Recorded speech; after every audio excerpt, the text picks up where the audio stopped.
Good morning વિદ્યાર્થી મિત્રો. ધોરણ 11 સાયન્સ ચેપ્ટર નંબર 1 એની અંદર ટેક્સ્ટ બુકમાં અમુક સાંદ્રતા માટેના સૂત્રો આપવામાં આવ્યા નથી, પણ પ્રેક્ટિસની અંદર અમુક ક્વેશ્ચન આવેલા છે. એટલા માટે સાંદ્રતા શોધવાની અન્ય એક રીત નોર્માલિટી અથવા એને કહેવામાં છે સપ્રમાણતા અથવા કહેવામાં છે ગ્રામ તુલ્યતા, એના વિશેની માહિતી મેળવી લઈએ. જે પ્રેક્ટિસના પ્રશ્નો છે એ સોલ્વ કરવામાં તમને મદદ થશે. આ નોર્માલિટી વિશેની માહિતી ફરીથી ધોરણ 12ની અંદર આવે છે. એટલે આ લેક્ચર ફક્ત નીટની તૈયારી કરતા વિદ્યાર્થીઓ અત્યારે સમજી લે. અમુક પ્રશ્નો જ્યાં નોર્માલિટી વિશેની માહિતી આવે તે સમજવામાં મુશ્કેલી પડે નહીં. નોર્માલિટી માટે વ્યાખ્યા: 1 ગ્રામ તુલ્ય દળ પદાર્થ 1 લીટર દ્રાવણમાં દ્રાવ્ય હોય તો એને દ્રાવણને કહેવામાં છે એક નોર્મલ દ્રાવણ. એક નોર્મલ દ્રાવણ. જેટલા ગ્રામ તુલ્ય દળ પદાર્થ 1 લીટર પાણીમાં દ્રાવ્ય હોય એટલી એની સાંદ્રતા નોર્માલિટીમાં ગણાશે. એના ઉપરથી એનું સૂત્ર, જે મોલારિટી માટેનું સૂત્ર હતું, એમાં દ્રાવ્યનું વજન એના છેદમાં દ્રાવ્યનો આણ્વીય દળ એને ગુણ્યા દ્રાવણનું કદ લીટરમાં એવું હતું. તો એ કદ જે લીટરના બદલે મિલીમાં લેવામાં આવશે તો અંશમાં 1000. અત્યારે સૂત્રમાં 1000 અંશમાં મૂક્યા, તેનો મતલબ દ્રાવણનું કદ અહીંયા મિલીમાં છે. મિલીમાં લ્યો અંશમાં 1000 આવે, લીટરમાં લ્યો તો અંશમાં 1000 આવે નહીં. બેમાંથી ગમે તે રીતે લખી શકું છું. બરાબર છે. મોલારિટીનું સૂત્ર હતું એમાં દ્રાવ્યનું વજન એના છેદમાં દ્રાવ્યનું આણ્વીય દળ હતું. એ આણ્વીય દળના બદલે તુલ્ય ભાર કે તુલ્ય દળ લેવામાં આવશે તો એ સાંદ્રતાને કહેવામાં આવશે નોર્માલિટી અથવા સપ્રમાણતા અથવા ગ્રામ તુલ્યતા. સામાન્ય રીતે નોર્માલિટી કે સપ્રમાણતા બે છે એ વધુ પ્રમાણમાં ઉપયોગમાં લેવામાં આવે છે. બેનો ઉપયોગ છે એ વધુ થશે. બે છે એ વધુ પ્રમાણમાં ઉપયોગમાં આવે છે. હવે આ ગ્રામ તુલ્ય ભાર અથવા તો દ્રાવ્યનો તુલ્ય દળ, તો એ શું છે? તો તુલ્ય દળ નક્કી કરવા માટે આપણને આણ્વીય દળ અણુભાર છે એ નક્કી કરતા આવડતો હોવો જોઈએ. અણુભાર ગણતા આવડે બધાને? આણ્વીય દળ, એ આણ્વીય દળને એસિડિકતા કે બેઝિકતા કે સંયોજકતા વડે ભાગાકાર કરવામાં આવે.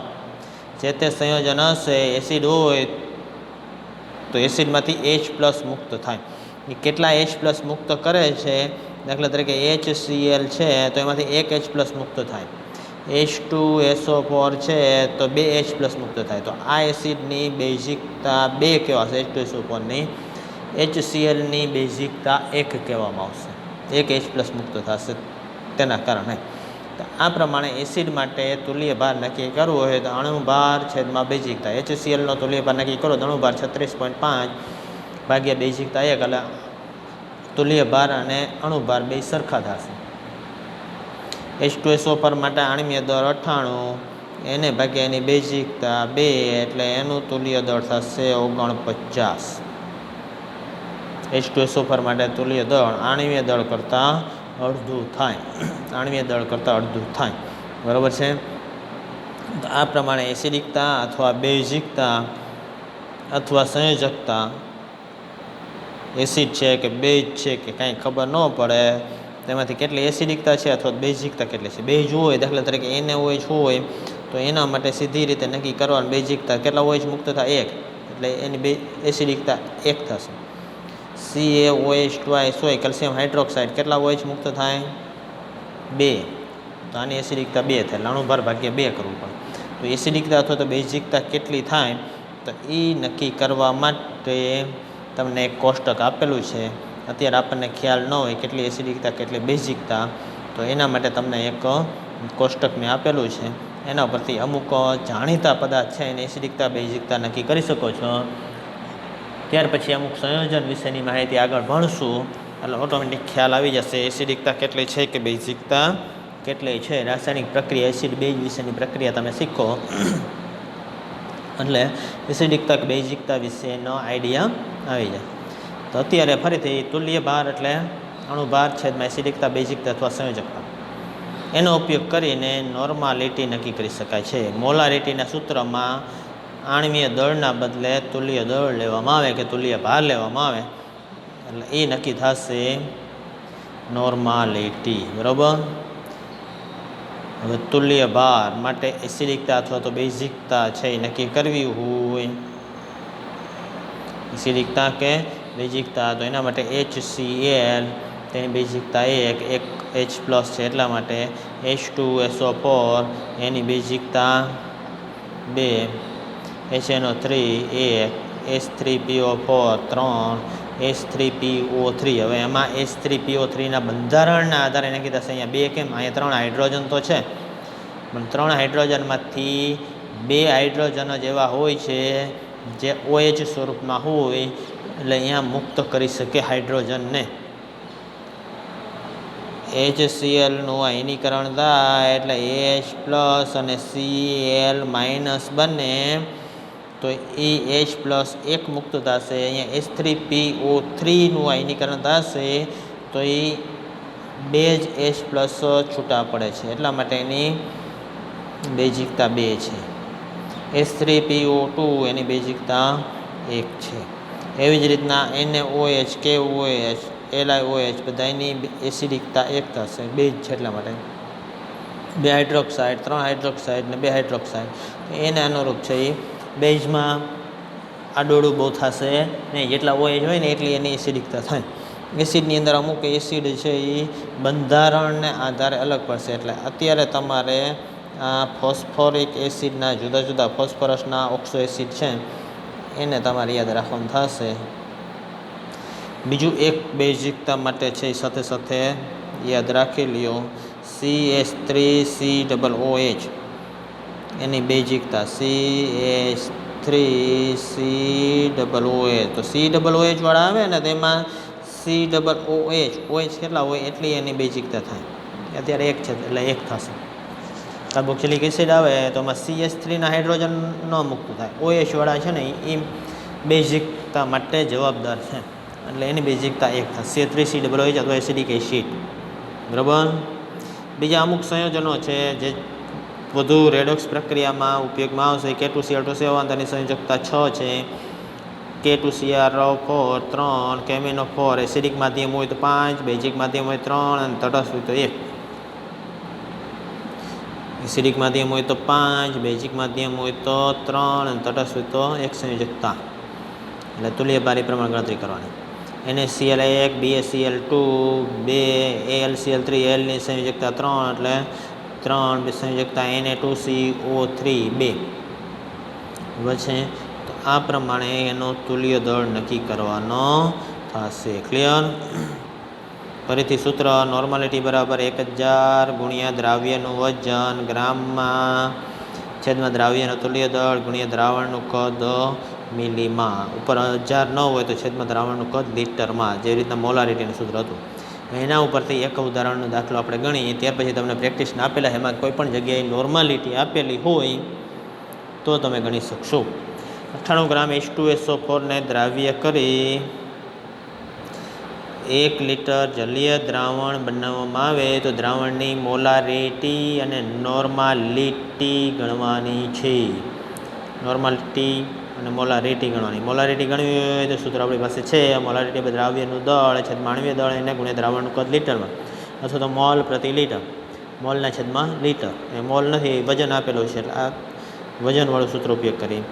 દ્રાવ્યનું દળ કેટલું છે? 58 ગ્રામ H2SO4. 98 ગ્રામ છે આપેલું છે દ્રાવ્યનું દળ. દ્રાવણનું કદ 1 લીટર, દ્રાવણનું કદ આપેલું છે. દ્રાવ્ય કરી 1 લીટર દ્રાવણ બનાવો એટલે દ્રાવણનું કદ 1 લીટર. હવે અહીંયા આણ્વીય દળની જરૂર પડશે. કોનું? દ્રાવ્યનું. તો દ્રાવ્ય એટલે H2SO4 આણ્વીય દળ તમે ગણી શકો છો. ગણતરી કરો એટલે 98 આવશે. સૂત્રમાં કિંમત મૂકી આણ્વીય દળ, દ્રાવ્યનું દળ અને દ્રાવણનું કદ એટલે 1 મોલર દ્રાવણ નાખે 98/98 ગુણ્યા 1 એટલે 1 મોલર દ્રાવણ થશે. મોલારિટી 1 થશે. હવે નોર્માલિટી ગણી. નોર્માલિટી. તો નોર્માલિટી માટેનું સૂત્ર દ્રાવ્યનું દળ એના છેદમાં તુલ્ય દળ ગુણ્યા દ્રાવણનું કદ લીટરમાં. દ્રાવણનું કદ લીટરમાં, મિલીમાં લેવું અંશમાં 1000, પણ અત્યારે લીટર આપેલું છે એટલે ડાયરેક્ટ લીટરમાં લેવું. દ્રાવ્યનું દળ 98 છે.